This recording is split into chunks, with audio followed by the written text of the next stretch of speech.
خب آقا سلام به همگی. امیدوارم حالتون عالی عالی باشه، نجاتون مثبت.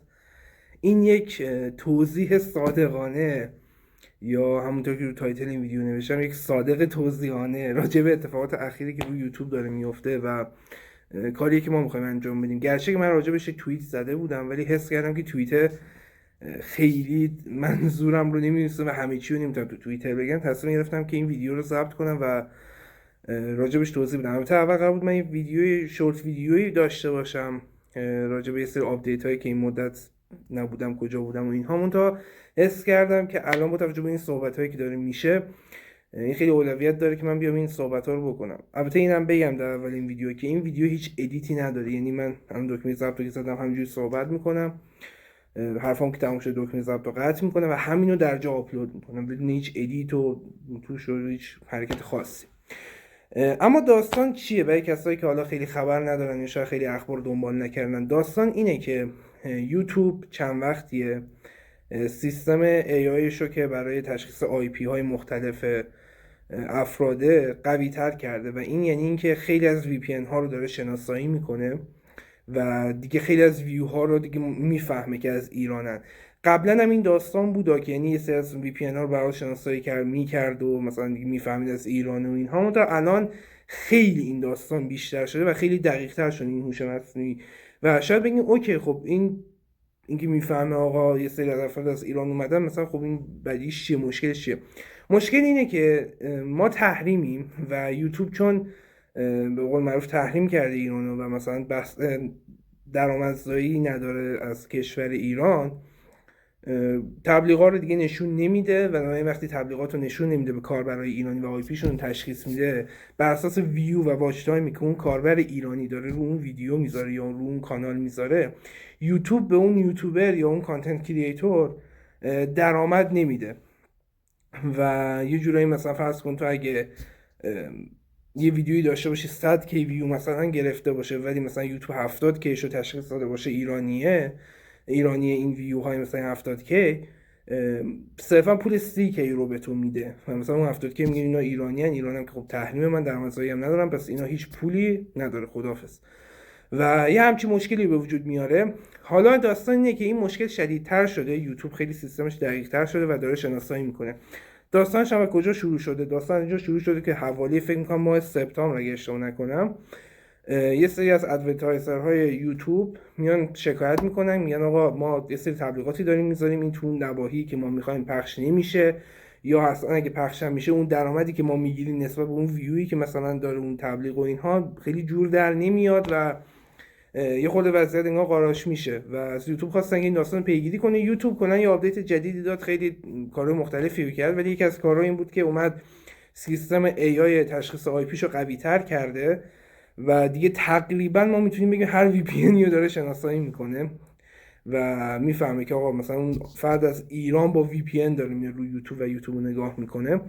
و خب این باعث شده که درآمد یوتیوبرها تقریبا تا 80% کم بشه. یعنی نمونهش مثلا آریا کوکس روی یکی از استریماش گفت من یکی از ویدیوام 400 کی ویو خورده، ولی پولی که یوتیوب مثلا به من داده 400 دلار بوده. 400 هزار دلار نه، مثلا 400 تا تک دلاری، ما میگیم تک تومانی، 400 دلار بوده که یعنی مثلا به ازای هر 1000 تا ویویی که اون ویدیو گرفته $1 داده یوتیوب. که خب کسایی که کانالشون مانیتایز شده باشه میدونن که مثلا خب خیلی نسبت درآمدی جالبی نیست. بخاطر اونم بخاطر اینه که خب خیلی از آی پی های ایرانی رو داره شناسایی میکنه. این خیلی چالش بزرگی رو به وجود آورده، چون به هر حال اون منبع درآمدی که یوتیوبرها داشتن که از طریق تبلیغات بوده تا بخش زیادی داره قطع میشه. این خیلی یه شوک بزرگه، خصوصا برای کسایی که صرفاً اصلا زندگیشون روی بحث یوتیوب میچرخه، یعنی شغل اصلیشونه، کار اصلیشونه و اصلا من تنها شاید منبع درآمدشون این باشه. خب یک ضربه خیلی بدی داره وارد میکنه، چون بخش از این درآمدشون داره قطع میشه. اما نکته چیه؟ نکته اینه که خب من در خودم بخوام بگم، بکنم خودمون بگم، چون چند نفرم تو ناشناس از من پرسیده بودن، نکته که وجود داره اینه که من از روز اولی که خب کانال یوتیوبمو استارت زدم 3 تا هدف اصلی داشتم که به ترتیب اولویت اولیش این بوده که من چیزایی که یاد میگیرم و تجربه میکنم اون بیام با یه سری آدما به اشتراک بذارم و حتی اگه شد حتی یک نفر رو، یعنی حتی در حد یک نفر رو بتونم کمکش کنم. هدف دومم این بوده که یه محبوبیتی پیدا کنم بین حالا چه افرادی که هم حوزه خودمن چه حالا افراد دیگه، یه محبوبیتی پیدا کنم و بتونم یک فردی بشم که یک به قول معروف یک اینفلوئنس مثبت، یه تاثیر مثبتی رو روی جامعه، روی افراد مختلف به ویژه مثلا تینیجرها و افراد مثلا نوجوان بذاره. و هدف سوم این بوده که خب یک منبع درآمدی رو داشته باشم. نمیگم درآمد اصلا برای من مهم نبوده، ولی خب اولویت سومم بوده. یعنی مثلا برای من از بحث محبوبیت و بحث اون یاد دادن چیزهای مختلف با آدما خب بحث پایینتری بوده برای من. و من از اولم که شروع کرده بودم یه حالت دیگه به قول معروف تو دلم این نیتی با خدا کردم، با خدا بستم این چیزی، گفتم آقا مثلا در راه تو میخوام یه حرکت انجام بدم یا مثلا بچه‌ها یاد بگیرن و آگاهیشون بره بالا و این داستانا. واسه همین اون موقع خیلی بحث درآمد برای من مطرح نبود. الانم که دارم باهاتون صحبت میکنم خب کانال اصلا مانیتایز هم نشده، یعنی خیلی برای من شخصا خیلی فرقی نمیکنه این داستان چون مانیتایز هم نبودم.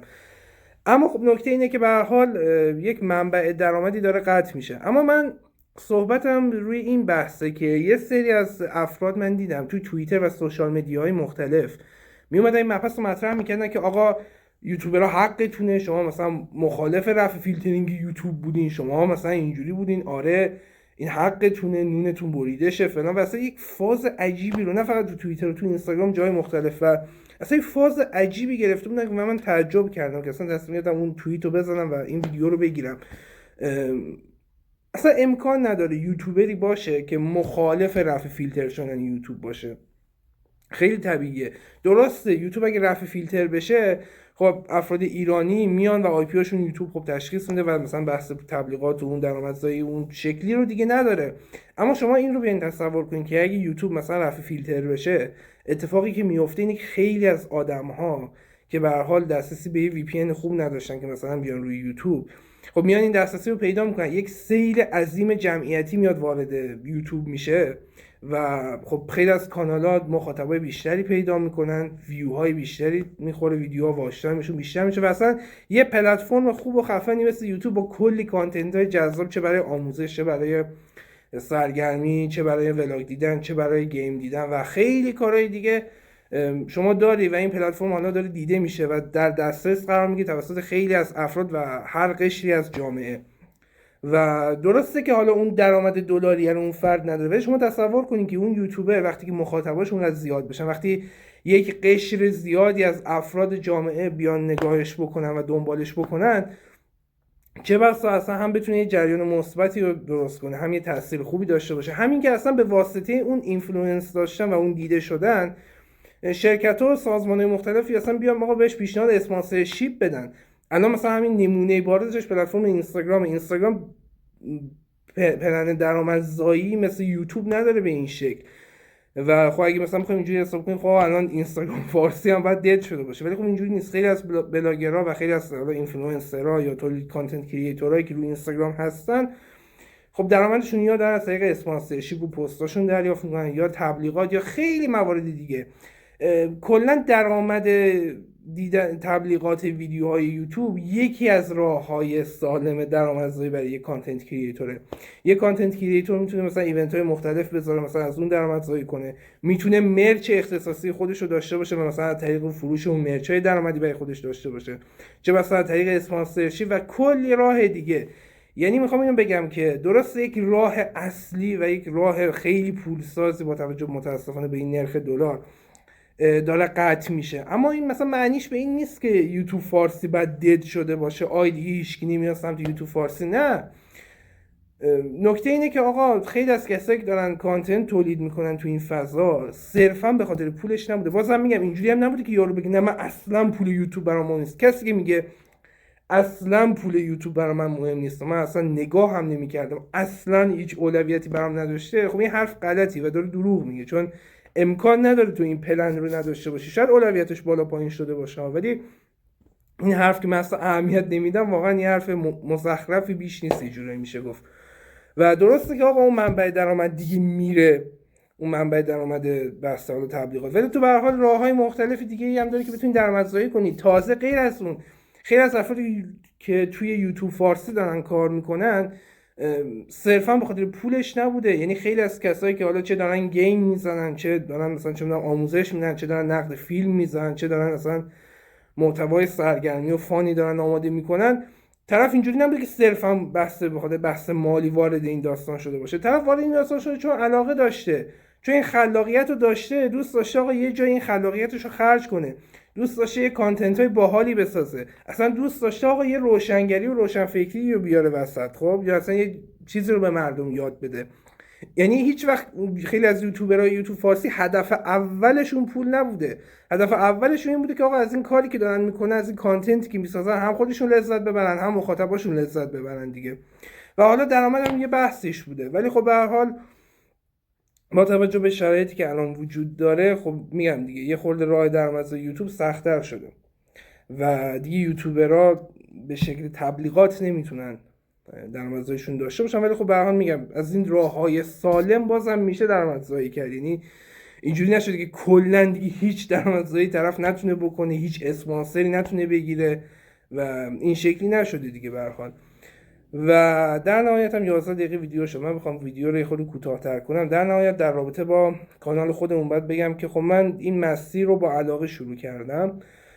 کار اصلیم خب یوتیوب نیست. من خب دانشجوام، برنامه‌نویسم، پروژه میگیرم و این ور اون. منتها این همیشه یه حالت سایت جاب بوده برای من یوتیوب، که حالا مثلا هر از گاهی که خیلی خسته میشم یا دوست دارم یه تفریحی بکنم، بیام یه چیزی رو مثلا به مردم یاد بدم، یه ویدیویی بسازم، چه ولاگ، چه برنامه‌نویسی، چه انتقال تجربه، چه هر چی.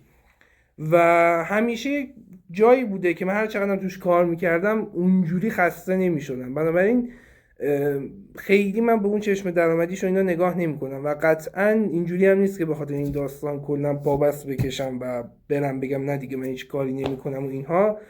قطعا متاسفانه ضربه بزرگی به خیلی از یوتیوبرها میزنه، ولی برای وضعیت ما خیلی فرق نمیکنه چون ما درآمدی هم نداشتیم به اون شکل. ما درآمدی که من میگرفتم خب از دونیشن هایی بوده که بچه‌ها انجام میدن رو درگاه دونیتمون. یعنی دیگه ته درآمدی که من از مخاطبا و کلا یوتیوب میگرفتم این بوده دیگه. این خود یوتیوب که تبلیغات و اینا پولی بهم نمیده چون مانیتایز نیستم. اما میخوام بگم که با توجه به این شرایط من همچنان به ویدیو ساختن خودم ادامه میدم، همچنان ویدیو رو میسازیم، ویدیوهای خفنی هم میسازیم، همچنان به داشتن خانواده خفنی مثل شما افتخار میکنم و حتما تلاشمو میکنم که تا جایی که میتونم از توانم برمیاد کانتنت های خیلی خفن و با کیفیتی براتون ضبط کنم و بسازم. چون به هر حال شما دارین یه وقتی میذارین این ویدیو رو میبینین و وقتتون هم خوب ارزشمنده دیگه. به هر حال من نباید یه کانتنتی بسازم که صرفا وقتتون رو هدر بده. و من صرفا خواستم همینو بگم و این موضوعات رو مطرح کنم. اگه یه خورده صحبتام پس و پیش شد و اینا، من عذرخواهی میکنم چون همونطور گفتم من هیچ ادیتی نمیکنم، این ویدیو رو همینجوری میذارم. ولی بنابراین ممکنه که من یه سری جا توپق زده باشم، یه سری جا حرفا رو دوبار گفته باشم، ولی به هر حال این حرفایی که تو دلم بود و خواستم بگم کلا درست اوضاع بحرانیه، اما به هر حال یه چیزی که میگذره و میشه مدیریتش کرد. اینجوری هم نیست که نشه مدیریت کرد و کلا الان دیگه مثلا چه میخی بود بر تابوت مثلا فارسی، نه یه همچین داستانی نیست. در انتهای ویدیو من دعا میکنم که آقا انشالله یوتیوب رفع فیلتر شه، کلا بحث فیلترینگ، واقعا بحث فیلترینگ شبکه‌های اجتماعی واقعا جمع شه، چون همه ما لایق این هستیم که به اینترنت آزاد دسترسی داشته باشیم و دسترسی همون هم یکسان باشه، نه اینکه یه سری ها به قول معروف دسترسی بیشتری داشته باشن، مثلا این کارتای سفید که دوستان دارن یه سری ها. و مثل اون جمله اون کتاب کلبه حیوانات فکر کنم که میگفت که آقا همه برابرن ولی برخی برابرتر. امیدوارم اینجوری نباشه، همه با هم دیگه دسترسی آزاد به اینترنت داشته باشیم، هی نخوام وی پی ان بزنیم بریم تو مثلا چون یوتیوب، تلگرام و غیره و بتونیم آقا راحت استفاده کنیم از این پلتفرم‌ها. و همین دیگه آقا، دمتونم گرم و تا ویدیو بعدی فعلا.